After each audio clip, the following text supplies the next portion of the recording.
चलिए आज हम लोग शिक्षा कर्मी के पहला टॉपिक आपका हिंदी शुरू करेंगे। हिंदी क्लास शुरू हो गया आज से, तो हिंदी में हम आप पढ़ेंगे। आज पहला टॉपिक है हमारा वर्णमाला। तो सीधा मैं टॉपिक से शुरू कर रहा हूं। आपको सिलेबस के बारे में आप लोगों को पता होगा, ठीक है, पहले से पता होगा सिलेबस के बारे में। बताओ सिलेबस के बारे में बता दो। तो यहाँ पे एक चीज आप दिमाग में रखिएगा कि सिलेबस में जितना चीज दिया हुआ है उतना ही आपको नहीं पढ़ना है ना। अगर सिलेबस अकॉर्डिंग पढ़ोगे तो आप एग्जाम फंसोगे, क्योंकि कई लोग क्या करते हैं सिलेबस पढ़ते हैं उतना ही, लेकिन हर बार क्या होता है ना, सिलेबस से ज्यादा क्वेश्चन आते हैं कि कंप्लीट आपको हिंदी पढ़ना है। ये समझ लीजिए आपकी जितना टॉपिक हिंदी में होता है वो सबको कवर करिएगा। और यदि आप केवल टॉपिक वाइज करके पढ़ेंगे ना तो एक आध दो क्वेश्चन ऐसे आएंगे जो आप सिलेबस से बाहर आता ही आता है। तो पूरा हिंदी कवर करना है हमको। जिससे सिलेबस में नहीं भी दिया है वो टॉपिक को ही पढ़ना है हमको, और जो दिया है उसको पढ़ना ही पढ़ना है। ये दिमाग में रखिएगा एकदम से। और सबसे इंपॉर्टेंट ये है कि हिंदी को बहुत लोग एकदम इजी लेते हैं कि हिंदी बन जाता है। तो बन जाता है आपका 25 नंबर का आएगा हिंदी, चाहे आप टेट दीजिए चाहे आप शिक्षक दीजिए।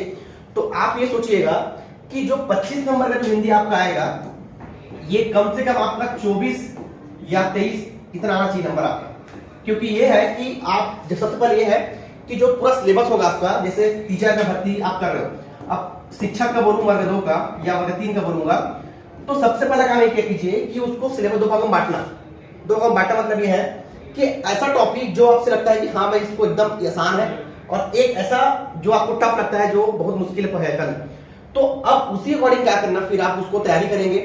अब इजी है मतलब मान लो आप जैसे यहाँ पे सरल वाला हो गया, एक टॉपिक यहाँ पे कर लिए, एक कठिन जो आपको कठिन लगता है जो सिलेबस में, वो इसको ध्यान रख लीजिए, सरल को ध्यान रख लीजिएगा। सरल में क्या होगा ना, वो टॉपिक जिसमें आप कॉन्फिडेंस हो कि हाँ मैं इतना नंबर ला सकता हूँ, तो अब उसे करना सरल में जितना आप ला सकते हो। जैसे मान लो 25 है, आपको लगता है कि मैं इसमें 18 ला सकता हूँ, तो कोशिश ये करो कि इसमें एक्स्ट्रा मेहनत करके कि इसमें आप कम से कम 24-25 ले आओ या 23 ले आओ। कठिन वाले में ये कोशिश करो कि आप उस लेवल तक पहुंच जाओ जहां से आप अभी 0 हो, मतलब जैसे मान लो 3 नंबर 4 नंबर आ रहा है, तो वहां से और आगे बढ़ जाए आपका उस लेवल में, ठीक है। तो 2 तरीका करेंगे यहाँ पे, तो उससे क्या होगा ना, आपका एग्जाम छूटेगा नहीं। और अगर आप उसमें कोई मतलब बनाएंगे नहीं, स्ट्रेटजी बनाएंगे नहीं आप ना, तो फंसोगे हमेशा। क्या आपको लगेगा कि हाँ यहाँ से नंबर मिल जाएगा मेरे को, वहां से मिल जाएगा। तो 2 तरीके से बनाइएगा, एक कठिन वाले पार्ट को रखिएगा सिलेबस में अलग से, और एक सरल में रखिएगा। उससे ये समझ में आएगा ना आपको कि सिलेबस कंप्लीट नहीं हो रहा है। और सबसे इंपॉर्टेंट चीज क्या है कि जब भी आप पढ़ेंगे घर में तो सिलेबस को साथ रखिएगा।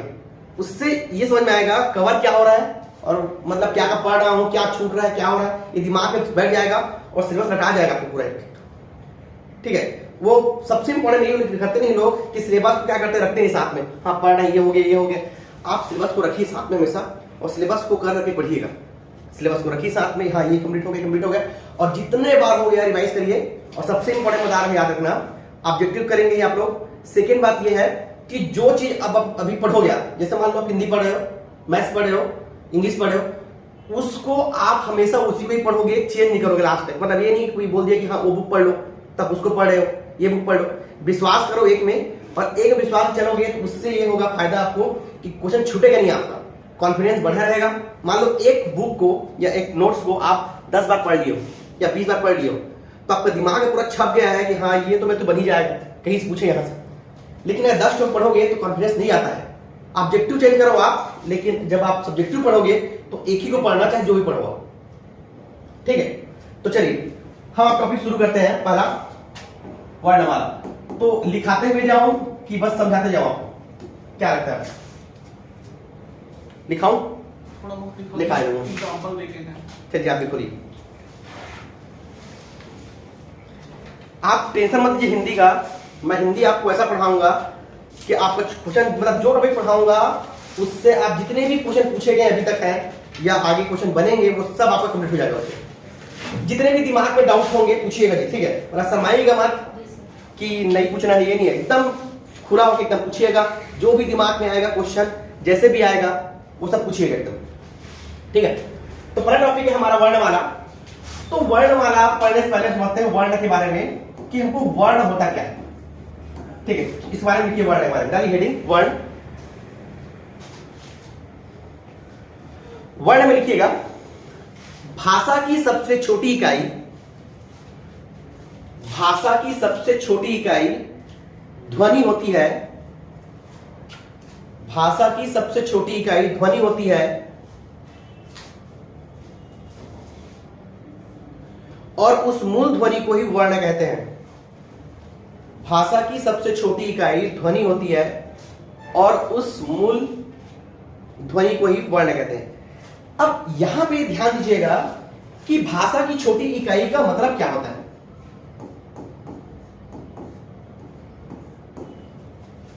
देखिए, भाषा किससे मिलकर बनता है बताइए मेरे को। छोटी इकाई मतलब क्या होगा? जैसे भाषा बोलूंगा तो भाषा होता है वाक्य से मिलकर बना होता है। वाक्य बोलूंगा तो ये उपवाक्य से मिलकर बना होता है, ये पद बंध से मिलकर बना होता है, और एक होता है आपका पद या इसी को बोल सकते हैं हम लोग शब्द, फिर आगे आपका वर्ण। तो यहां पे देखो भाषा की छोटी इकाई दिख रहा है आपको। अब यहां पे एक चीज दिमाग में रखिएगा, एक पूछता है आपका अक्षर, ये भी क्वेश्चन बनता है अक्षर, और एक होता है आपका वर्ण। बताइए क्या अक्षर और वर्ण सेम होते हैं क्या अलग अलग होते हैं? क्या डिफरेंस इसमें? वर्ण वो जो हलंत के साथ है तो उसको वर्ण बोलेंगे, अक्षर की मात्रा के साथ है। चलिए मैं क्वेश्चन पूछ रहा हूं आपको, जैसे राम बोल दिया, आप बताइएगा कि राम में कितने वर्ण है कितने अक्षर? बताइए। आपके पिछले बार जो सीजी टेट हुआ था उसमें क्वेश्चन पूछा था अक्षर के बारे में, तो बताइए यहाँ पे कि अगर मैं बोलूं राम, तो राम में कितने अक्षर होंगे या कितने वर्ण होंगे? क्या लगता है आपको? सोचिए। अक्षर में 2 ही होंगे। अक्षर में 2 होंगे और वर्ण 4। बताइए क्या? 4 होंगे। गुड। कैसे करेंगे? यहाँ पे देखो राम पूरे कैसे, जैसे मैं बोलूं यहाँ पे आ हो जाएगा, यहाँ पे ये हो जाएगा और आ, तो ये जो है ये क्या बन जाएगा हमारा, ये वर्ण हो गया, और यहाँ पे राम जो है राम 2 क्या होंगे? अक्षर हो गए। ठीक है, आगे बढ़ते हैं हम लोग शब्द और पद के बारे में। तो इस शब्द और पद क्या होता है? जिसका विशेष एक वो निकले, अर्थ निकले। शब्द होगा, पद किसको बोलेंगे? इससे सेम ही होगा। नहीं, देखिए एक चीज दिमाग में रखना, ध्यान। पूरा वाक्य जैसे कि राम नहीं, वाक्य नहीं होगा। देखिए मैं एक चीज बोल रहा हूँ, ध्यान सुनिएगा। कॉन्सेप्ट एकदम दिमाग में बैठा दीजिए, मतलब फैक्ट तो कोई याद करना ही करना है, एकदम कॉन्सेप्ट से क्वेश्चन पूछता है आजकल, तो कॉन्सेप्ट दिमाग में बैठाना क्या क्या होता है। मैं इससे बताऊंगा क्वेश्चन क्या क्या पूछा है, अभी आ सके ना। अभी एक अलग अलग नाम बताऊंगा सबका मैं। यहाँ पे पद दिख रहा है आपको, शब्द समझ में आया क्या होता है? अच्छा मैं बोलूँ आपको कि अक्षरों के समूह क्या बोलेंगे, मतलब मैं बोलूँ यहाँ पे कि वर्णों के समूह क्या बोला जाता है? क्वेश्चन है, वर्णों के समूह क्या बोलेंगे? अब आपको 2 ऑप्शन है, एक शब्द है और एक अक्षर है, क्या बोलोगे?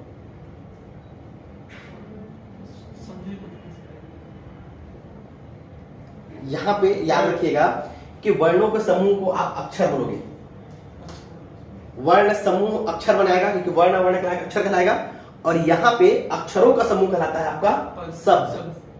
यहाँ पे 2 चीज होता है, कई बुक में आपको मिल जाएगा ऐसा कि वर्णों के समूह शब्द बनते हैं, लेकिन एक्चुअल में अगर आपसे पूछा कि वर्णों के समूह क्या बोलते हैं, तो आपका आंसर शब्द नहीं होगा, आपका आंसर होगा अक्षर। ये आपके सीजी टेट में पूछा क्वेश्चन कि सब वर्णों के समूह क्या बोला जाता है, सबके सब शब्द ही मार के आए थे, लेकिन आंसर उसका था अक्षर।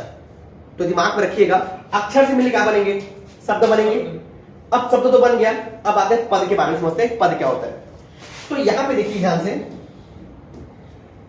जैसे बोलूं मैं यहां पे राम, तो राम क्या है? राम क्या है? भगवान, भगवान है, ठीक। और अब ये नाम मिलेंगे, राम क्या है? अक्षर है, शब्द है जी। आपको भी नाम बोलूंगा शब्द होगा, तो राम यहाँ पे शब्द है। इसे आप सुने होंगे, बचपन से पढ़े होंगे कि इन पदों से कभी ये कहना चाहता है, इन पदों से, तो फिर सोचो पद होता क्या है? नहीं, शब्दों का समूह नहीं होगा।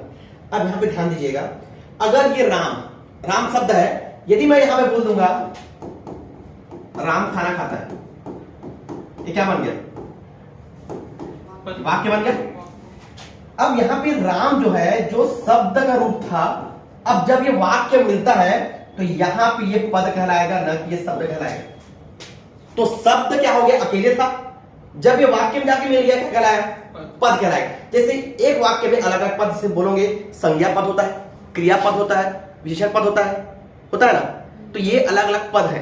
तो एक वाक्य में आपको अनेकों पद मिलेंगे, और अगर वो अकेले हुआ तो शब्द कहलाएगा, और यदि वो वाक्य में जाके मिल जाएगा तो वो पद कहलाएंगे। जैसे अलग अलग होता है ना, क्रियापद सुनते हैं आप लोग, संज्ञा पद होता है, सर्वनाम पद, तो यही आपका पद हो जाएगा। समझ में आया दोनों? अब बताइए पदबंध क्या होगा? पदों का व्यवस्थित समूह। हाँ, पदों का समूह, ठीक है, लेकिन कैसे एग्जांपल दीजिए मेरे को, पदबंध किसको बोलेंगे? सब पूरे वाक्य को। हाँ? वाक्य को। जैसे देखिए यहां पे ये जो आपको दिख रहा है वाक्य, अब इस वाक्य का मैं कुछ पोर्शन ले लूंगा, जैसे राम खाना, ये पदबंध हो गया। मतलब बहुत सारे होते हैं ना, राम खाना खाता, जिसका कोई अर्थ नहीं निकलेगा। पद मतलब एक तो क्या होंगे? आधा होंगे। मतलब बहुत सारे जो पद है, बहुत सारे पद दिख रहे हैं आपको, या एक वाक्य है, 4-5 को ले लो, कुछ चीज को ले लो, क्या बन जाएगा आपका? पदबंध बन जाएगा, पदों से बना हुआ है। ठीक है। अब यहाँ पे उपवाक्य याद रखना है, इसको आश्रित वाक्य बोलते हैं। उपवाक्य को, ठीक है, इसका नाम याद रखिएगा, आश्रित वाक्य बोलते हैं इसको, उपवाक्य को। मतलब उपवाक्य क्या होता है? उपवाक्य किसको बोलेंगे? वाक्य का कुछ भाग। तो ये क्या हो गया फिर? कई लोग डिफरेंस नहीं कर पाते पदबंध और उपवाक्य में। यहां पे हम समझे पदबंध, तो मैं यहाँ पे राम खाना खाता बोल दिया, तो राम खाना खाता बोल दिया, तो ये क्या बन गया? पदबंध बन गया। तो यदि मैं राम खाना खाता बोलूं या राम खाना बोलूंगा, क्या ये उपवाक्य है कि पदबंध है? क्या होगा? पदबंध होगा। तो उपवाक्य क्या होगा? सब वाक्य के अंदर एक दूसरा कैसे होगा? जैसे राम खाना खा के सोता है, ऐसे करके तो राम खाना के सोता है बोलूंगा तो वाक्य बन गया ना जी। बताओ जी, उपवाक्य क्या होता है? देखो, उपवाक्य याद रखना है, एक सस्पेंस छोड़ेगा। जैसे बोलो, मैं बोल रहा था कि, अब ये आश्रित समझो, मतलब ये जो वाक्य है ये दूसरे पर निर्भर होगा, वो कहलाएगा उपवाक्य। मतलब एक कंप्लीट बोलते नहीं, अरे यार मैं कुछ भूल गया हूं, तो अब क्या भूले हो नहीं पता, आगे कुछ बोल दोगे ना। जैसे मैं सोच रहा था कि, अब आगे जब मैं बताऊंगा क्या सोच रहा था, तब ये वाक्य पूरा होगा। मतलब ये जो आश्रित वाक्य है, ये जो वाक्य दूसरे पर निर्भर रहता है, मतलब कंप्लीट नहीं होगा। तो दोनों में डिफरेंस ये होगा कि ये अधूरा होगा, मतलब ये जो वाक्य होगा वो दूसरे पर निर्भर होगा, और यहां पे केवल क्या होगा? कुछ शब्द, मतलब कुछ शब्द को जोड़ोगे पदबंध बन जाएगा। डिफरेंट एग्जांपल देखिए, जैसे उसका, हाँ, जैसे मैं बोलूं कि मैंने देखा कि चोर भाग रहा था, तो मैंने देखा कि बोला, तो मैंने देखा कि ये बन गया उपवाक्य। तो मैंने देखा कि राम खाना खा रहा है, तो क्या देखा? तो राम खाना खाते हुए देखा, या चोर को चोरी करते देखा। तो चोरी करते देखा, तो ये जो देखा कि वो उस पे निर्भर है, किस पे? अगले वाक्य पे। तो यही जो मैंने देखा कि बोला हूं, यही क्या कहलाएगा? आपका उपवाक्य कहलाएगा। क्लियर है? जैसे मैं बोलूं वाक्य, अब आते हैं वाक्य के बारे में। तो वाक्य क्या होगा? राम खाना खाता हाँ, पूरा जो बन जाएगा, पूरा वाक्य बनाएगा। और वाक्य से क्या बनता है? आपका भाषा बनेगा, और इसी भाषा की सबसे छोटी इकाई होती है वर्ण। अब वर्ण में एक और बताया, मैं आपको ध्वनि भी लिखवाया था कि भाषा की सबसे छोटी इकाई ध्वनि होती है, और उस मूल ध्वनि को ही वर्ण कहते हैं। इसका मतलब ये होता है कि हमारे पास जो ध्वनि दिख रहा है, अब ध्वनि क्या होता है बताइए?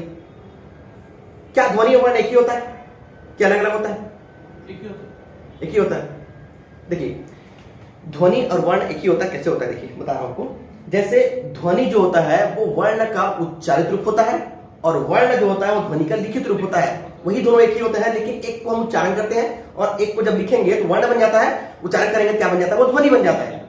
तो इसका वो सिंपल ये याद रखना कि ध्वनि वर्ण का उच्चारित रूप होता है, और वर्ण ध्वनि का लिखित रूप होता है। जब लिखेंगे तो ये वर्ण बन जाएगा, उच्चारण करेंगे ध्वनि बन जाएगा। तो उससे दोनों एक ही होता है, इसलिए वहां पे लिखवाया मैं आपको।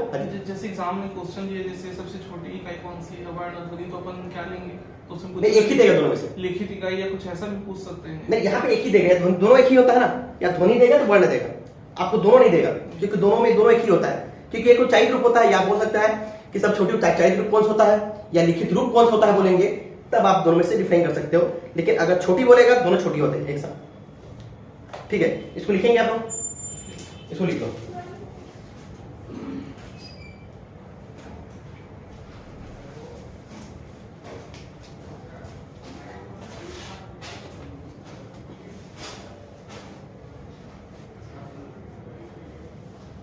जहां भी एकदम डाउट होगा जी पूछिएगा एकदम ना, ठीक है। मतलब ये है कि एकदम कॉन्सेप्ट क्लियर रखिएगा, क्या कि भविष्य में टीचर बनोगे तो बहुत काम आएगा आपको।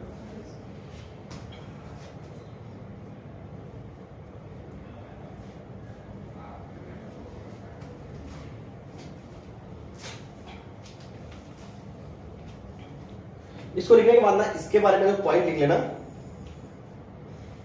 कि ध्वनि वर्ण का उच्चारित रूप होता है और वर्ण ध्वनि का लिखित रूप होता है।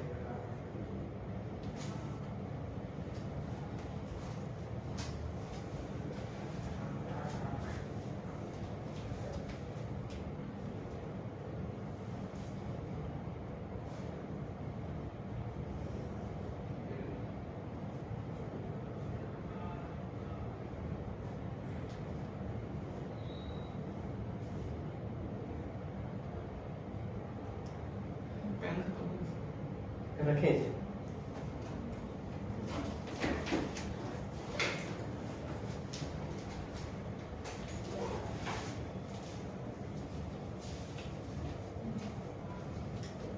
सर जो बोले थे वर्ण ध्वनि का वो लिखा दीजिए। ध्वनि वर्ण का उच्चारित रूप होता है, ध्वनि वर्ण का उच्चारित रूप होता है और वर्ण ध्वनि का लिखित रूप होता है।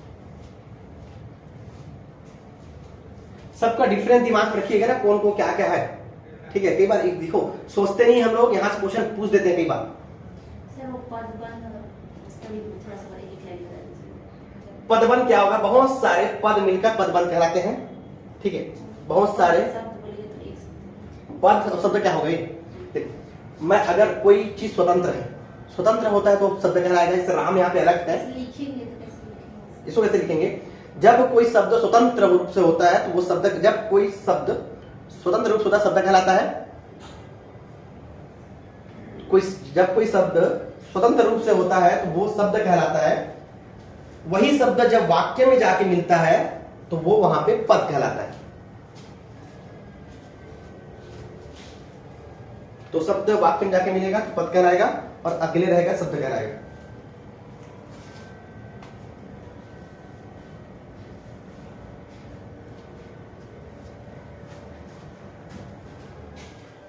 अब देखो यहां पे एक चीज दिमाग में रखिएगा कि अब ये जो वर्ण है, अब हम ये नहीं बोलेंगे कि वर्णों के समूह, अब बोलोगे वर्णों के समूह क्या कहलाता है, अब बोलोगे वर्णों के समूह को वर्णमाला बोलेंगे कि अक्षर बोलेंगे कि शब्द बोलेंगे, तो बहुत सारे वर्ण मिलकर वर्णमाला कहलाते हैं। ये दिमाग में रखना, क्योंकि अगर मैं यहाँ पे लिखा हूं, आपको बुक में मिलता है कि वर्णों के समूह को वर्णमाला बोलते हैं, लेकिन वर्णों के समूह को आप क्या लोगे, अक्षर लोगे, अक्षर बोलते हैं, क्योंकि वहां पे आंसर आपका अक्षर ही मारोगे। वर्णों के समूह क्या बोलते हैं, अक्षर बोलते हैं। बहुत से वर्ण मिलकर वर्णमाला, तो वो उसका डिफरेंस वही होता है। इसका परिभाषा भी मिलेगा, इसका भी मिलेगा, शब्द में वही मिलता है, तीनों में एक ही दिया होता है। लेकिन अगर ये वर्ण पूछेगा तो आपके आंसर अक्षर होगा, ये दिमाग में रखना। तो लिख लो, बहुत से वर्ण मिलकर वर्णमाला बनते हैं, तो इसको भी लिख लीजिए आप। बहुत से वर्ण मिलकर वर्णमाला बनते हैं।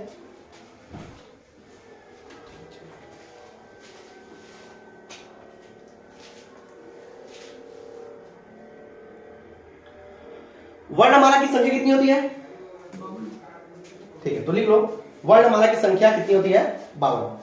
चलिए मैं यहां पे फिक्स कर रहा हूं। तो वर्णमाला होते हैं 52, ठीक। अब इन 52 में दो भाग बटा होता है, एक होता है आपका स्वर और एक होता है आपका व्यंजन। तो दो भाग बटा होगा, एक होगा आपका स्वर और एक होगा व्यंजन। तो वर्णमाला दो भाग बटे होंगे, एक स्वर में आएंगे और एक व्यंजन में आएंगे। तो वर्णमाला कितने होते हैं, तो 52 होते हैं, एक स्वर होते हैं, एक व्यंजन होते हैं। तो स्वर कितने होते हैं संख्या, 11 बचपन में पढ़े हो एकदम भूल जाइएगा चीजें, ठीक है। आप बचपन में जो पढ़े स्कूल में ना, इतना होता है। अभी बहुत सी चीज बताऊंगा आपको, देखना ना, जो आप अभी तक पता ही नहीं है आपको इसके बारे में, पढ़ेंगे आगे। जैसे मैं बोलूं यहाँ पे अभी आपको पूछेगा स्वर कितने होते हैं तो 11, व्यंजन कितने होते हैं तो 33 ही लेना, क्योंकि 35 ही मिलता है, ठीक है। 35 भी कई बुक में दिया होता है, तभी आप 33 लेके चलो। अब हम पढ़े थे बचपन में 13, 39, वो सब भूल जाइए। बताऊंगा आपको रीजन कि स्वर को 11 ही क्यों लेते हैं और व्यंजन को 33 ही क्यों लेते हैं, ये भी डिफाइन करूंगा क्या, ठीक है। यदि लेखन के आधार पर बोला जाएगा, यदि आपको बोले लेखन के आधार पर स्वरों की संख्या, तो तो लेखन के आधार पर बोलेगा स्वरों की संख्या ये हो जाएगा 13 उस समय। तो दोनों में डिफाइन याद रखना, बस शब्दों खेल होता है, बता रहा हूं आपको पूरा। जितने भी एग्जाम देते हो आप, शब्द पूरा तय करता है कि हम तो 13 पढ़े थे या तो 11 पढ़े थे। तो हम बोलते 11 मार्क आ गए कि स्वर तो हम 11 पढ़े सर, अब वो 13 ले लिया, लेकिन हम ये नहीं पढ़ पाए कि वहां पे लेखन के आधार पर दिया हुआ है।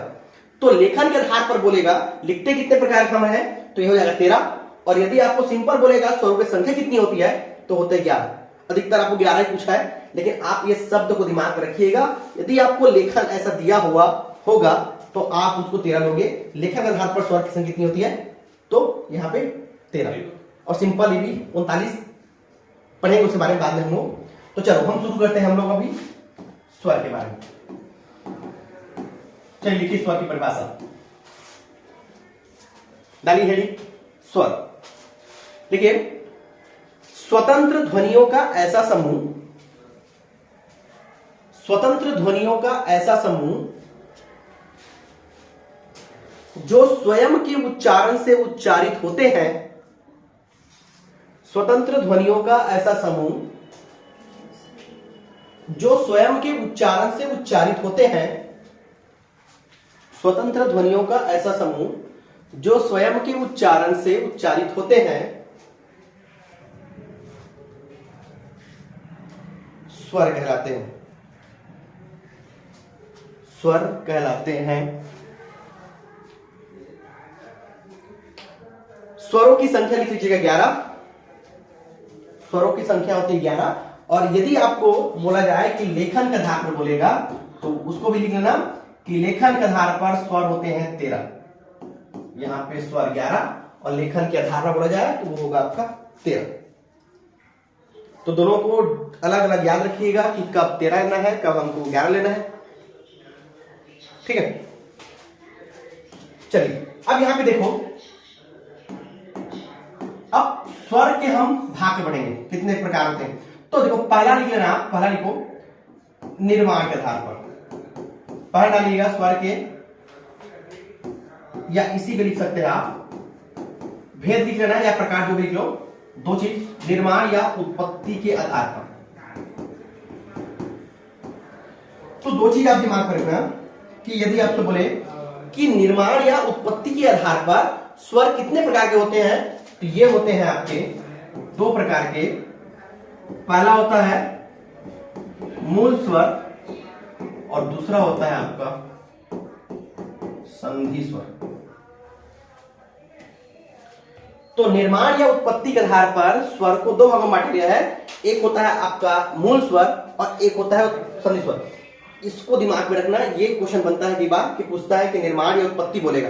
उत्पत्ति मतलब जब उत्पन्न हुआ था तब, या जब निर्माण उसका हुआ तब। तो दोनों एक ही होता है, एक होता है मूल स्वर और एक होता है संधि स्वर। तो यहाँ पे आप दिमाग में रखना कि ये जो 11 हम अभी पढ़े 11, तो पहले देखते हैं 11 होते कौन कौन से हैं। क्या क्या होता है बताइए? अ, आ, ई, उ, री, ए, ओ और औ। ठीक है, अब दो और होते हैं, एक होता है अम और एक होता है आहा। देखो, अगर हमको स्वर बोलेगा तो स्वर कितने हमारे पास? 11। दो बच गया है अम और आहा। ये जो अम और आहा, इसको बोला जाता है, इसका नाम है अयोगवाह। तो यदि आपको बोले कि अयोगवाह स्वर या अयोगवाह कितने होते हैं, तो अयोगवाह होते हैं दो, एक होता है अम और एक होता है आहा। अब ये जो अम और आहा, इसका तीन प्रयोग होगा, मोस्टली दो बचते हैं हम लोग। एक होता है आपका विसर्ग के रूप में और एक होता है आपका अनुस्वार। ये जो अवयव होते हैं इसके दो तरीके होंगे, एक होगा विसर्ग वाला, एक होगा अनुस्वार वाले में। विसर्ग कैसे होगा देखो बता रहा हूं। अब पहला चीज ये दिमाग में है कि अम और आहा को स्वर क्यों नहीं लेते, ये बता रहा हूं आपको। ये अम और आहा जो होते हैं ना, ये ना तो पूर्ण स्वर होते हैं और न ही पूर्ण व्यंजन होते हैं। तो न स्वर होते हैं ना व्यंजन होते हैं, इसलिए इसको नहीं लेते। क्यों नहीं होते देखो, जैसे मैं आपको बोलूंगा ये क्या है, विसर्ग है, उच्चारण करो इसका, क्या होता है? प्रयोग होता है इसका हा के रूप में। बोलिए क्या पढ़ रहे हो, क्या है अंत में? हर, अतः, प्रातः, स्वतः। तो लिख रहे हैं स्वर के रूप में, उच्चारण क्या आ रहा है? व्यंजन। तो इसलिए इसको स्वर की डिग्री में ही ले जाता है। अब ये अनुस्वार क्या होता है? चंद्र बिंदु नहीं होगा। अब चलिए क्वेश्चन पूछो, ध्यान दीजिएगा आप। हाँ, आधा ना, एक क्वेश्चन पूछो, ध्यान दीजिएगा। बचपन से आप लोग बचपन से हिंदी पढ़े हो, ठीक है, पढ़े 15 साल हो गए, 16 साल 17 साल हो गए, पीजी भी कर लिए होंगे। एक चीज कभी आप लोग कभी सोचे हैं कि जब हम बिंदी को हटाते हैं, जैसे ऊपर लगा बिंदी हटता है तो कई बार आधा ना लगता है, कई बार आधा अड़ा लगता है, कई बार आधा मा लगता है, क्यों होता है ऐसा? सुबह बिजली के स्थान पे वो उसका तो कैसे करोगे आप बताओ? मतलब सोचे हो कभी कि जैसे मैं एक चीज बोलूं, जैसे मैं बोलूं ठंड, अब इस ठंड को ऐसा दिखाएगा,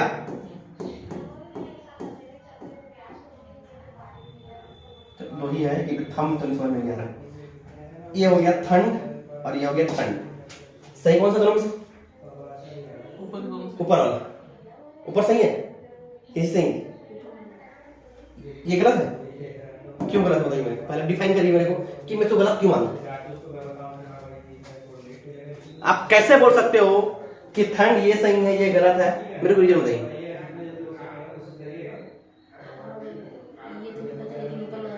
क्योंकि बचपन से ही पढ़ते आए हैं, वही लिखते आए हैं। इसका दारो रीजन आपको क्या होता है? मतलब ये समझ लो कि 17 साल में आपको आज आपको ज्ञान की प्राप्ति होगी जो आप सीखोगे। मतलब कई लोग क्या होते हैं ना, इससे समझ में आएगा आपको। फायदा ये होगा कि जब अशुद्धियां आएंगी आपके सामने तो वो क्लियर हो जाएगा आपका कि यहाँ पे क्या चीज है। पहला चीज जैसे देखो ध्यान से क्या होगा, जैसे मैं स्वर व्यंजन में आ रहा था,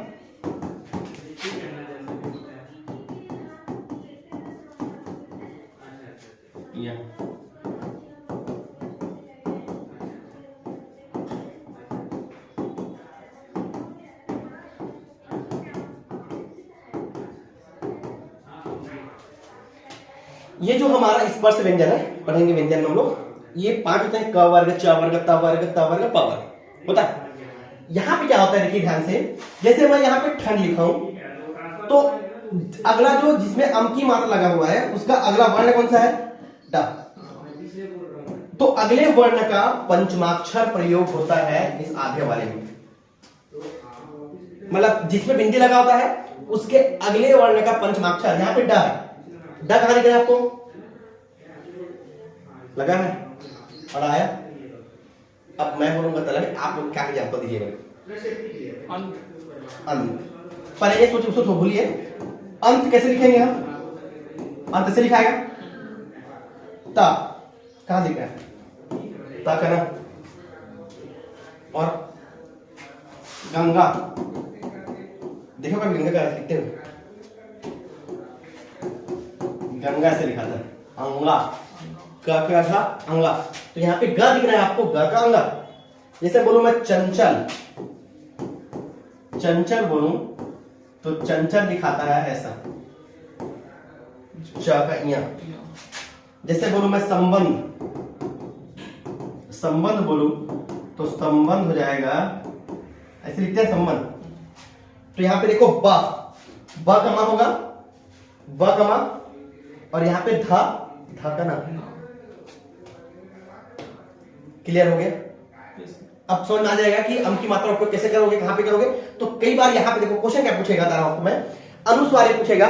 जैसे बोल दूंगा मैं चंचल तो चंचल में कौन सा अनुस्वार का प्रयोग हुआ बताइए बोलिए। तो कौन सा चंचल में? या वही जो अम की मात्रा प्रयोग खटा के आप लिखते हो ना, वही अनुस्वार है। तो यहां पे देखो ध्यान से, ये बोलना चाह रहा हूं कि अम की मात्रा किस में प्रयोग हुआ?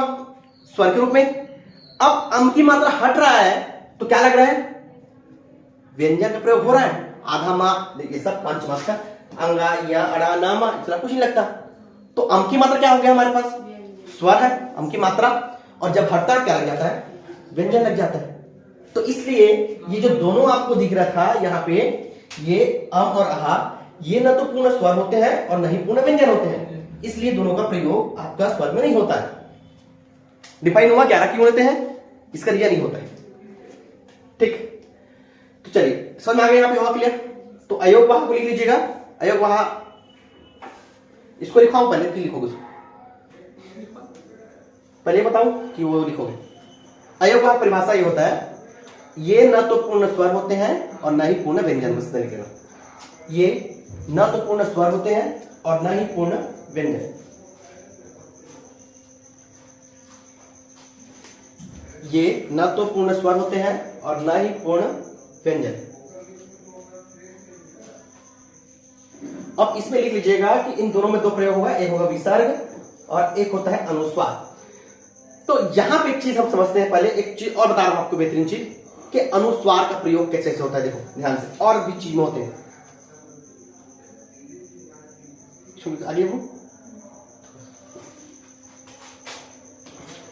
यहां पे देखो, वे बिंदी का प्रयोग 4 प्रकार से होता है।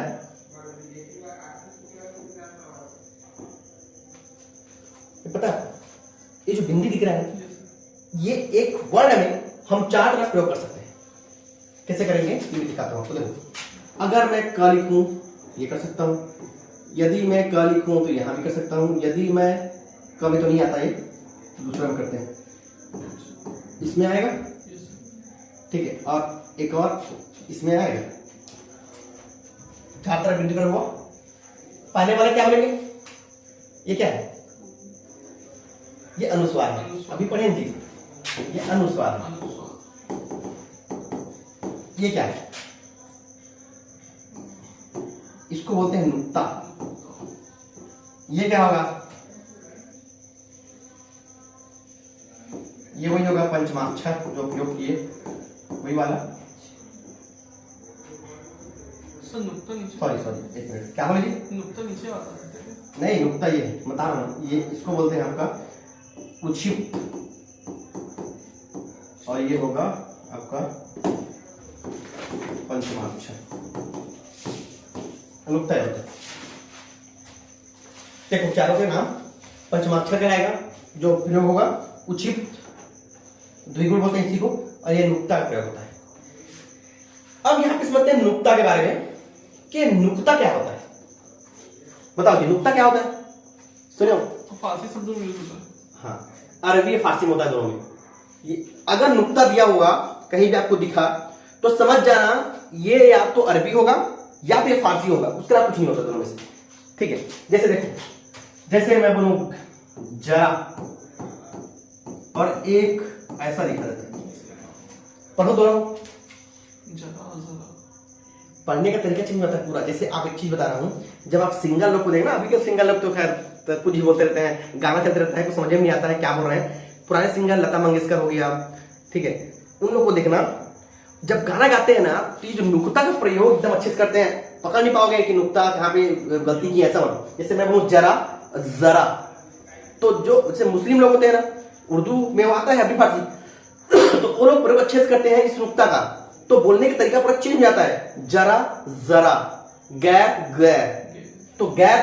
तो अब यहां पे चीज समझते हैं हम लोग कि हमारे जो हिंदी वर्णमाला है, तो हिंदी वर्णमाला में कितने अक्षरों पे नुक्ता का प्रयोग किया जाता है। पहला क्वेश्चन क्या लगता है आपको, किसमें किया जाता है, कितना होगा? 3 4 एग्जैक्ट बताइए।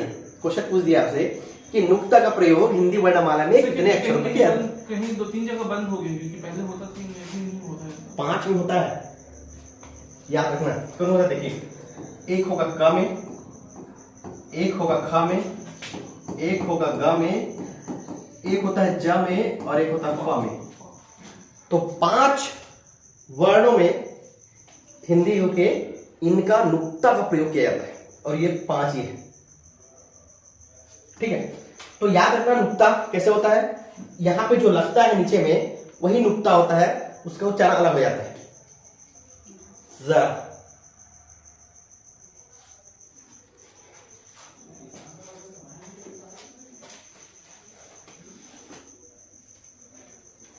ठीक है। गैर लिखा होता है ना, पीछे देखना गैर, तो गैर लिखा होता है, गैर ऐसे लिखा होता है, गैर ऐसे लिखा होता है। नुक्ता का प्रयोग करते हैं, इसको नुक्ता बोलते हैं, ठीक है। तो इस बिंदी के बारे में याद करिएगा कि बिंदी जो होते हैं ये 4 तरीके से उपयोग होता है हिंदी वर्णमाला में। एक अनुस्वार हो गया, एक नुक्ता हो गया।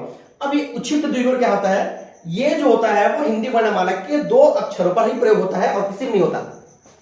नीचे वाला।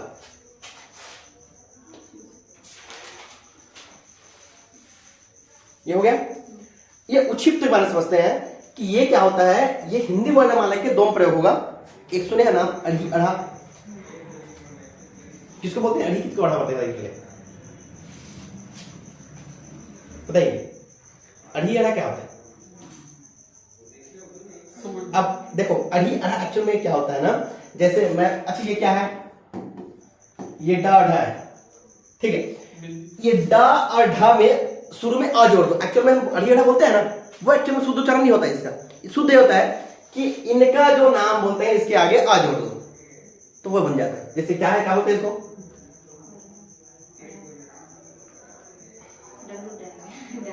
हाँ? डा। तो क्या हो जाएगा, आ जोड़ो, अडा अढ़ा। अच्छा उच्चारण नहीं होता है इसका, अडा अढ़ा। तो डा अढ़ा, तो ढा है तो अढ़ा अढ़ा। तो हम इसको ऐसे बोलने में अढ़ी अढ़ा बोलते हैं, तक्षण में अढ़ी अढ़ा नहीं होता। तो इन दोनों को उच्चारण में यदि आप जोड़ दोगे तो इसको उच्चारण बन जाता है। और ये नीचे में ऐसा कर दूंगा। अब पहले बताओ कि कौन अढ़ी कौन अढ़ा? पहला क्या है? अढ़ी। दूसरा वाला अढ़ा। प्रयोग कहां पता है इसका?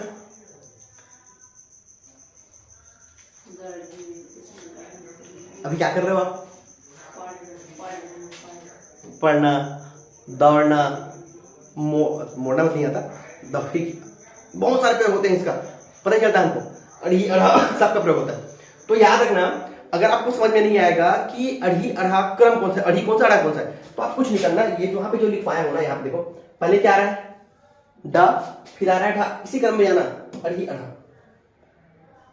तो केवल समझ में आता ना कि कौन सा है। तो आप ये क्रम को दिमाग में रखना। ये जो ढा, तो ये अढ़ी, ये अढ़ा, इसी क्रम में रहता है वो भी।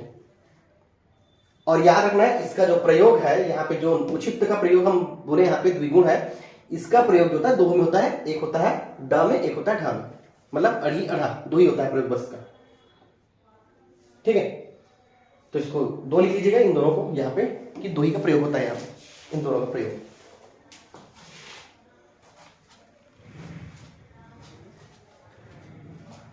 उक्षिप्त दो होंगे।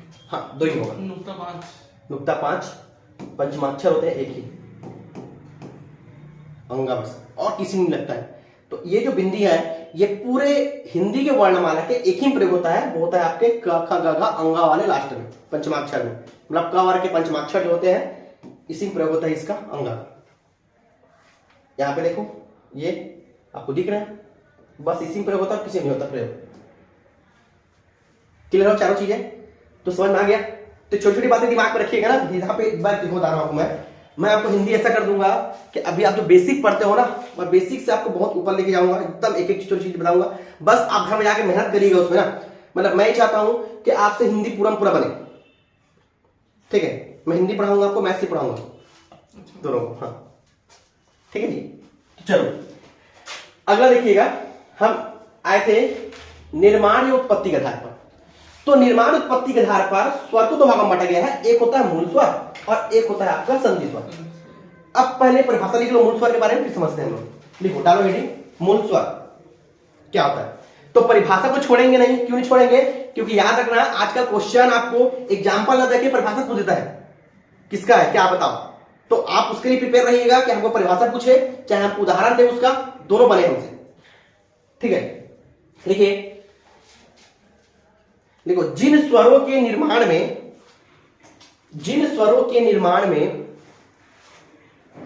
अन्य स्वरों का योगदान नहीं होता, जिन स्वरों के निर्माण में अन्य स्वरों का योगदान नहीं होता,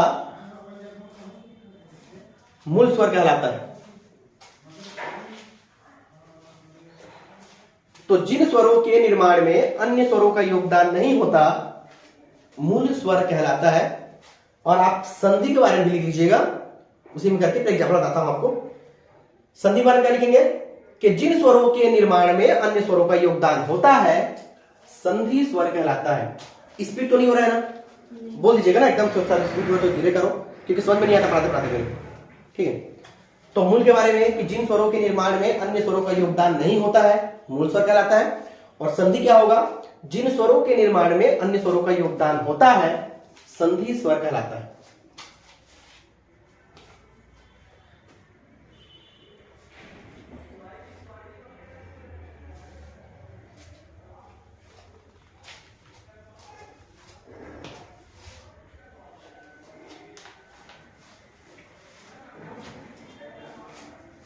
ठीक है,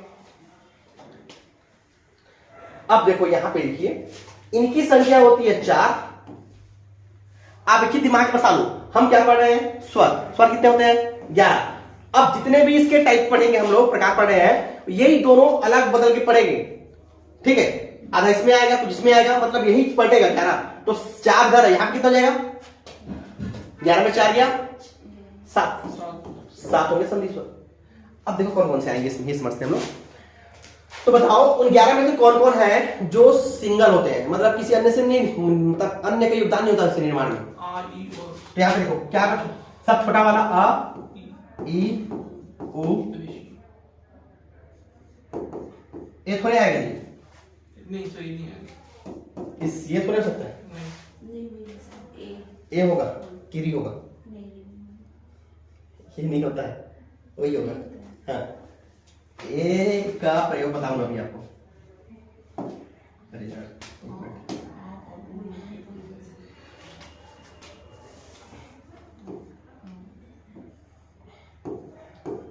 बड़ा ई, बड़ा ऊ, ए ओ ओ, क्या बच गया? सही हो गया सर। आ बच गया, बड़ा बड़ा, क्या बोले? बड़ा बड़ा। आप शुरू में लिखे ना, ठीक है। तो बड़ा, बड़ा ही, बड़ा ऊ, ए ओ औ, ये 7 होते हैं आपके संधि स्वर। अब यहां पे दिमाग रखना, बहुत सारे क्वेश्चन आ रहे हैं यहाँ पे। अभी क्या पूछेंगे यहाँ क्वेश्चन? अब ये तो समझ में आ गया आपको। ये दिमाग देखो, रटना नहीं है हमको, रटोगे तो भूल जाओगे। ये अ ई उ री होता है, जैसे मत रखना। आप सिंपल रखना, छोटे वाले के यहां रख देना। 4 हो गए। अब 7 में से 4 तो निकाल दिए, बच गया 7, वहां पर रख देना संधि में। ठीक है, अब यहां पे याद रखना, यहां पे क्वेश्चन एक पूछता है कि संयुक्त स्वर क्या होते हैं, बताइए। जो 2 स्वरों से मिलकर। 2 स्वर मिलकर बना होता है, कौन कौन होते हैं? संयुक्त स्वर। हाँ, सही क्या? है। ये 7। हाँ, संधि स्वर संयुक्त स्वर एक ही होगा।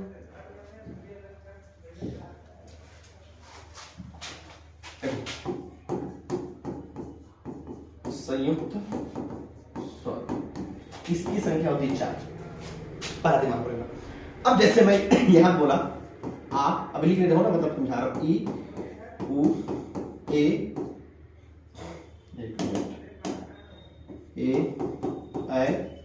ओ और औ, ये किससे मिलकर बनता है? आ प्लस आ, ये ई प्लस ई प्लस ई, उ प्लस उ, ये क्या होगा? आ प्लस उ। आ प्लस छोटा अधन ई, अच्छा आधा ओ नीचे आ गया। ये होगा आधन ए, ये होगा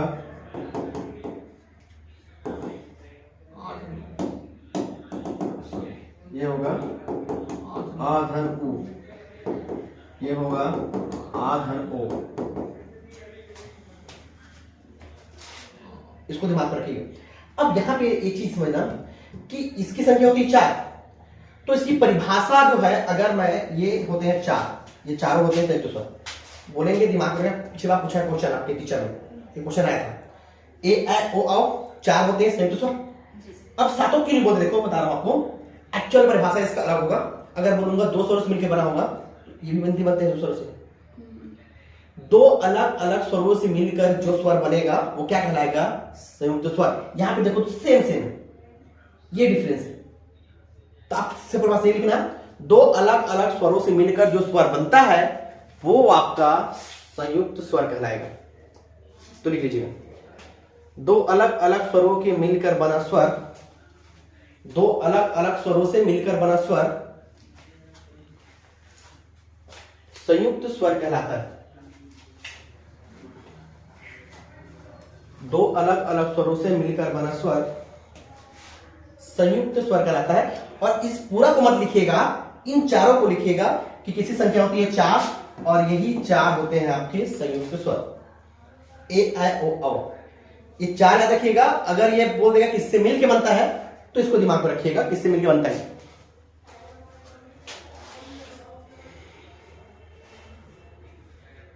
ए आई ओ औ,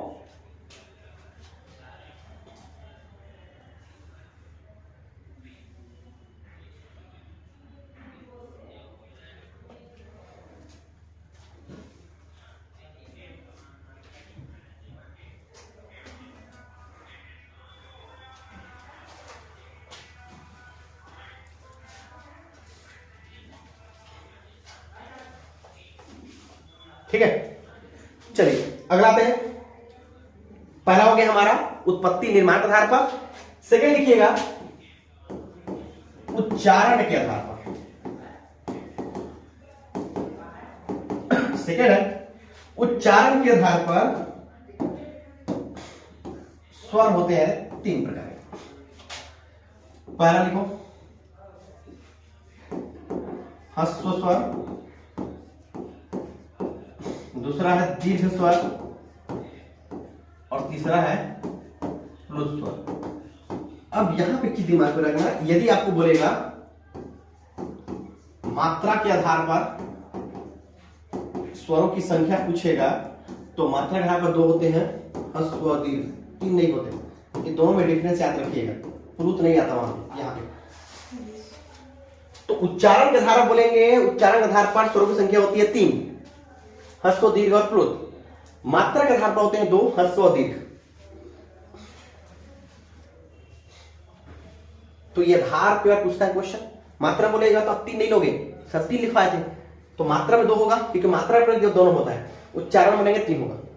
अब यहां पे समझते हैं कि यहां पे होता क्या है, पहले समझते हैं इसके बारे में। तो चलो इसके बारे में लिखो, फिर समझाता हूं मैं आपको। देखिए आगे ह्रस्व स्वर, देखिए जिन स्वरों के उच्चारण में कम समय लगता है, जिन स्वरों के उच्चारण में कम समय लगता है, ह्रस्व स्वर कहलाता है। जिन स्वरों के उच्चारण में कम समय लगता है, ह्रस्व स्वर कहलाता है। यहां पे एक पॉइंट और लिख लेना आप लोग इसके बाद, कि ह्रस्व स्वर को ही मूल स्वर कहते हैं। वही मूल स्वर जो और किए थे ना, परिभाषा अलग अलग है दोनों का, लेकिन है एक ही दोनों ना। ह्रस्व स्वर को ही मूल स्वर कहा जाता है, लिख लेना उसको भी एक पॉइंट करके, कि आगे मतलब समझ में आएगा ना कि वही है बोल के। तो ह्रस्व स्वर क्या होगा आपका, मूल स्वर हो गया। परिभाषा बता रहा हूं, आप पहले एग्जाम्पल बता रहा हूं, इसको भी लिखो परिभाषा को दीर्घ। जिन स्वरों के उच्चारण में, जिन स्वरों के उच्चारण में ह्रस्व से अधिक समय लगता है, जिन स्वरों के उच्चारण में ह्रस्व से अधिक समय लगता है, दीर्घ स्वर कहलाता है। देखो यहां पे एक चीज आपको बता रहा हूं मैं, ध्यान दीजिएगा बातों को। जहां पे आप फंसोगे, बता रहा हूं एग्जाम, देखो अगर जितना भी टफ पूछे क्वेश्चन से टॉपिक पढ़ाऊंगा मैं आपको, नहीं आपको छूटेगा नहीं। मतलब आप फंसो कहां पे, इसके आधार पर कितने प्रकार होते हैं, इतने आधार पर। क्योंकि बता रहा हूं मैं 10 बुक पढ़ता हूं, मैं 10 बुक पढ़ूंगा। अब जो देने वाला होता है वो, अब भाई 50 बुक है मार्केट में, सब थोड़े पढ़ो। अब किसी एक बुक में कुछ अलग दिया होता है, इसके पर कोई पूछ देता है, किसी बुक में दिया नहीं, किसे पढ़ाओगे बताओ। अब वो 50 बुक थोड़े पढ़ोगे आप। तो ये जो मात्रा कितने आधार पे होते हैं, आधार पर वो अब बता रहा हूं आपको मैं, वो किसी बुक में दिया ही नहीं रहता है। आप ढूंढ लेना, 10 बुक पढ़ लेना आप लोग, मैं 10 बुक पढ़ता हूं, बता रहा हूं आपको, किसी ने दिया ही नहीं रहता है। वो अलग से कहीं क्वेश्चन आता है कि इसके आधार पर कितने प्रकार होते हैं बताइए, ये कितने होते हैं बताइए। अरे भाई 50 बुक थोड़े बैठेंगे हम लोग। अब किसी एक बुक में कहीं पे लिखा होगा, उसके पढ़ने के लिए कैसे करेंगे बताओ। तो उसमें ज्यादा मत जाना, आपसे छूटेगा तो वही छूटेगा। बता रहा हूं आपको, भी अजीब सा पूछ दिया तब की बात। जैसे मैं बताया ना आपको, मात्रा का आधार कर दिया, इसके आधार पर और कुछ अलग से आधार दिया, किसी बुक में पूछ दिया, तो फिर कैसे करोगे आप। कोई मतलब वो सब क्वेश्चन फालतू क्वेश्चन बता रहा हूं, कोई नहीं बनाएगा उसको। अब वो तुक्का कोई लग गया कोई मारा तो, लेकिन आपको नहीं बनाना उस चीज को, और इसी से वही फंसाएगा आपको मेन चीज। क्योंकि मैं देखा हूं ना कि लोग पूछते सर ये क्या होगा भाई, मैं तो 10 बुक पढ़ता हूं, क्योंकि दिया नहीं रहता, मैं क्या बताऊं। अब किसी 11-12 बुक में कहीं पे दिया हुआ कुंटे में छोटा सा, उसी में पूछ दिया, तो उसके लिए टेंशन मत लेना, वो कोई नहीं बनाया क्वेश्चन, मैं इतना आपको गारंटी दे रहा हूं। बाकी लोग से आपसे क्वेश्चन एक्स्ट्रा बनेंगे, इतना मैं गारंटी दे रहा हूं आपको, मतलब छूटेगा नहीं टॉपिक से क्वेश्चन आपका। तो दीर्घ समझ में आ गया आपको? इसका लिखो परिभाषा पुरुष स्वर का। तो पुरुष स्वर को लिखिएगा, जिन स्वरों के उच्चारण में सर्वाधिक समय लगता है, जिन स्वरों के उच्चारण में सर्वाधिक समय लगता है, प्लुत स्वर कहलाता है। जिन स्वरों के उच्चारण में सर्वाधिक समय लगता है, प्लुत स्वर कहलाता है। आगे और लिखना उसके बारे में। इनका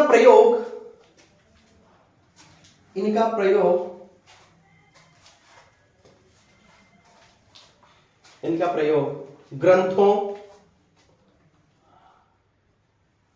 नाटक के संवादों आदि में किया जाता है। इनका प्रयोग ग्रंथों, नाटक के संवादों आदि में किया जाता है।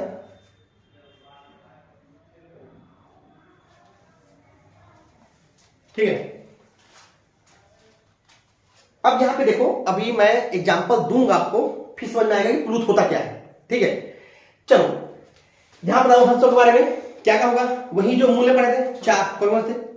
अब यहां पे क्या लिख लेना कि संधि स्वर ही, सॉरी दीर्घ स्वर ही संधि स्वर होता है, इसको भी लिख लो, आपको समझ में आएगा दोनों बारे में कि दीर्घ स्वर ही संधि स्वर होता है। परिभाषा अलग अलग है दोनों का, लेकिन है एक ही। यहां पे देखिए ये क्या का होगा, अ, ई, उ और री।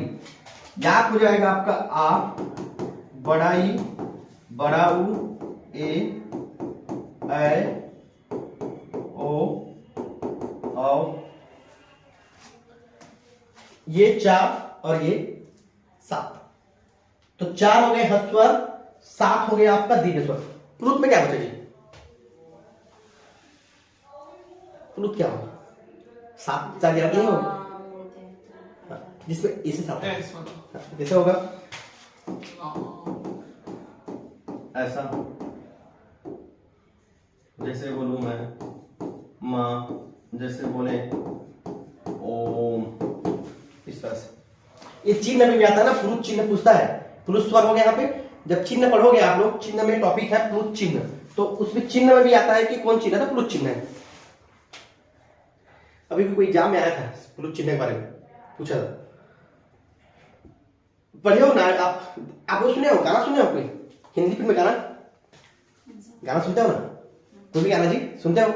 तो एक ऐसा देखना, कोई टीवी होता है या तो फिर यूट्यूब में भी होता है कि गाना चल रहा है, नीचे में लिखाता है ना, मतलब गाने की बोल लिखाते हैं। तो जैसे गाना चल देता है, जैसे अब वो रुक गया ला ला ला, तो अब वो क्या करता है, वो लमा रहा है स्वर को, तो वो ऐसे देता है, देता है, तो खिंचता है जोर स्वर को, तो गाना ही प्रयोग होता है इस पुरुष स्वर को लमाने के लिए प्रयोग करते हैं वहां पे भी। ठीक, समझ में आया तीनों? वो हर्ष और दीर्घ बस नाम लेते हैं, वही तो है दोनों। क्यों? देखो यहाँ पे मात्रा प्रयोग दोनों हुआ है, इसमें बताया नहीं मात्रा, इसलिए मात्रा में इसको नहीं लिया जाता। ठीक, तीसरा पढ़ते हैं। तीसरा लिखो, जीभ के आधार पर।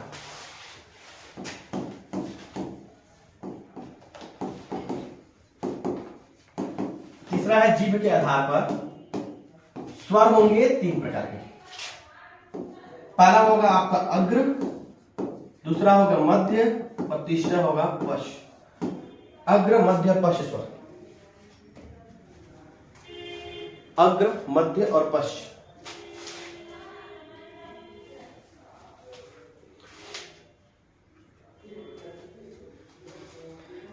अब यहां पे दिमाग में रखिएगा कि जब आप किसी भी स्वर को बोलते हो, उच्चारण करते हो, तो आपका जो जीभ है ये 3 भागों में बढ़ जाता है, अग्र में, एक मध्य में और एक पश्चिम में। मतलब अलग अलग जगह से हमारे पास स्वर निकलता है। तो चलो एक चीज है कि मान लो सपोज आपको नहीं पता, आपको ये अग्र मध्य बारे में नहीं पता है कि हाँ ये दिया हुआ है लेकिन नहीं पता है, तो आपके पास वो 11 स्वर है, 11 स्वर आपके पास, तो उन 11 स्वरों में से आपको क्या लगता है कि कौन सा अग्र में होगा, पश्चिम मध्य होगा? बोल के देखो खुद से, ट्राई करो एक बार। मारते जाओ, फिर लगते जाओ, शुरू करो, आ से शुरू करो, अ से अ किस में लग रहा है? मध्य। मध्य। आ मध्य। आ भी मध्य में, बड़ा और पीछे पीछे आ रहा पश्चिम है। में, ई वो सामने, बाकी बचे हुए सब सामने आएंगे। ई उ ए। चलो ये तो आ हो गया, इसमें होगा ई ए री। बोल के देखो, अब आपको समझ में आएगा। रुकिए,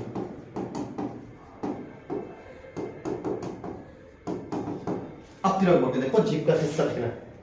ई आ बोल के देखो, एक एक छोड़ो, एक एक तीनों का। हाँ, अलग लगा रहे स्थान। ई आ उ, स्थान चेंज हो रहा है जीभ का। तो ये इसको याद रखिएगा कि ई ए री मध्य में आएगा, अ पश्चिम में आ उ ओ औ। ये है परिभाषा। इसका आप लोग लिख सकते हो, कुछ नहीं, क्या कि जिन स्वरों के उच्चारण में जीभ के अग्र हिस्से का प्रयोग होता है अग्र स्वर कहलाएगा। जिन स्वरों के उच्चारण में जीभ के मध्य हिस्से का प्रयोग होगा मध्य कहलाएगा, पश्च होगा पश्च कहलाएगा। तो जरूरत नहीं है इसको परिभाषा लिखने का, आप इसको कुछ भी लिख सकते हैं परिभाषा को। ठीक है जी, कि लिखवाऊं परिभाषा को? नहीं जरूरत है, कोई तो है।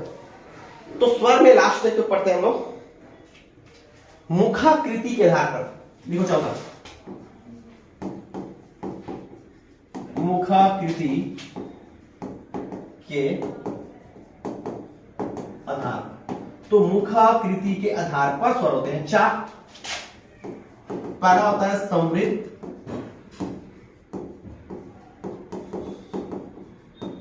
असमृद्ध,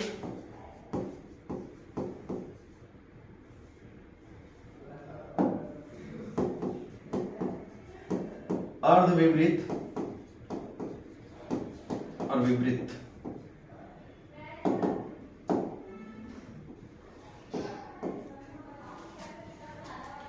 तो मुखाकृति के आधार पर स्वर को चार भागों में बांटा गया है, समृद्ध, असमृद्ध, अर्धविवृत, विवृत। ठीक है, ये मुखाकृति क्या होता है?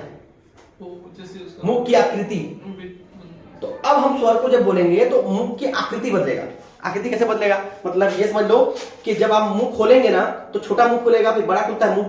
तो किसी को बोलने पे बहुत मुंह खोलना पड़ता है हमको, किसी को बोलने पे कम मुंह खोलना पड़ता है। तो यहाँ पे परिभाषा लिखा, देखो ध्यान से, मैं बुक बता रहा हूँ, फिर अपना दादा परिभाषा आपको। इसमें लिखा होता है कि जिन स्वरों के उच्चारण में मुंह लगभग बंद रहता है, मुंह लगभग बंद रहता है, समृद्ध कहलाता है। इसका आता है कि जिन स्वरों के उच्चारण में मुंह आधा बंद रहता है, मुंह आधा बंद रहता है, अर्धसमृद्ध कहलाता है। जिन स्वरों के उच्चारण में मुंह आधा खुला होता है, बंद और खुला, देखो बात देखिए है ना, लेकिन दोनों में अलग मिलता है, ये आधा बंद आधा खुला, अर्धसमृद्ध कहलाता है। जिसमें पूरा खुला होता है मुंह, तो जिन स्वरों के उच्चारण पूरा मुंह खुला होता है तो क्या कहलाएगा? विवृत कहलाएगा। ये बुक करा रहा हूं, आप सिंपल लिखना कि जिन स्वरों के उच्चारण में मुंह कम खुलता है समृद्ध कहलाएगा। जिन स्वरों के उच्चारण में मुंह समृद्ध से अधिक खुलता है, इनमें डिफरेंस दिमाग में रखना कि समृद्ध और समृद्ध, मतलब ये समझ लो कि ये ज्यादा ये कम होना चाहिए, आधा है तो, लेकिन यहां पे क्या होता है, ये कम ये ज्यादा होता है, उल्टा होता है। यहां पे सेम होगा, ये कम ये ज्यादा, यहां पे समझ में आ गया आपको? मतलब इसको क्रम में लिख दिया हूं, इसमें कम, इससे ज्यादा ये, इससे ज्यादा ये, इससे ज्यादा ये, जैसे क्रम में जमा दिया हूं उसी क्रम में, इसलिए इसको पहले लिख दिया था इसके बाद। ठीक है, ये उल्टा होगा, ये सही होता है ना, मतलब ये कम होगा और ये अर्ध समृद्ध से ज्यादा होता है, ज्यादा मुंह खुलेगा, होना कम था ज्यादा होता है, ये फिर उससे ज्यादा होगा और इससे ज्यादा ये होगा। तो यहां पे लिख सकते हो आप कि जिन स्वरों के उच्चारण में मुंह कम खुलता है समृद्ध कहलाएगा, जिन स्वरों के उच्चारण में मुंह समृद्ध से अधिक खुलेगा और समृद्ध कहलाएगा, जिन स्वरों के उच्चारण में मुख असमृद्ध से अधिक खुलता है और विवृत कहलाएगा, और जिन स्वरों के उच्चारण में इससे अधिक खुलेगा वो कहलाएगा विवृत। लिख लोगे परिभाषा कि लिखवा दो? लिख लोगे? मैं एग्जाम्पल बताता हूं आपको। इसमें देखो क्या कहेगा, देखो इसमें ई उ, देखो कहीं में री नहीं दिया तो मैं री जोड़ दिया यहाँ पर, कहीं बुक में री नहीं दिया होता, 4 दिया होता है, तो आप इसको 5 लिख लेना।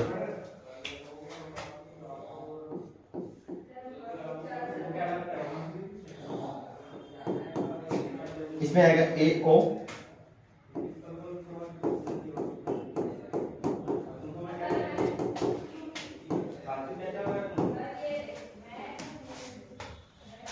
इसको दिमाग में रखिएगा क्या क्या होता है। देखो छोटा ए छोटा ओ अर्ध बीच में आता है, तो बड़ा ए बड़ा ओ आप बीच में आएगा।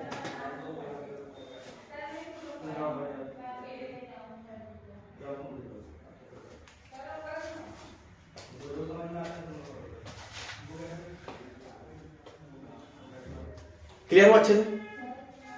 इसको दिमाग में रखिएगा। वहां पे ई ए इससे पहले वाले में यहाँ पे देखिएगा री है, ये बहुत कंफ्यूज करता है कि वहां पे था कि यहाँ पे है, तो उ यहाँ पे आ गया है, वहां पे ए था, तो ये ई उ री, फिर यहाँ पे ए और ओ छोटा वाला, यहाँ पे ए और आओ यहाँ पे आ जाएगा, अब यहाँ पे आता है और यहाँ पे आ। एक काम करिए, अब बोल के देखो, ई ए आ, बढ़ रहा है, मुंह खुल रहा है बड़ा सा, उससे ज्यादा हो रहा है, तो उसमें आगे होते जाएगा आपका।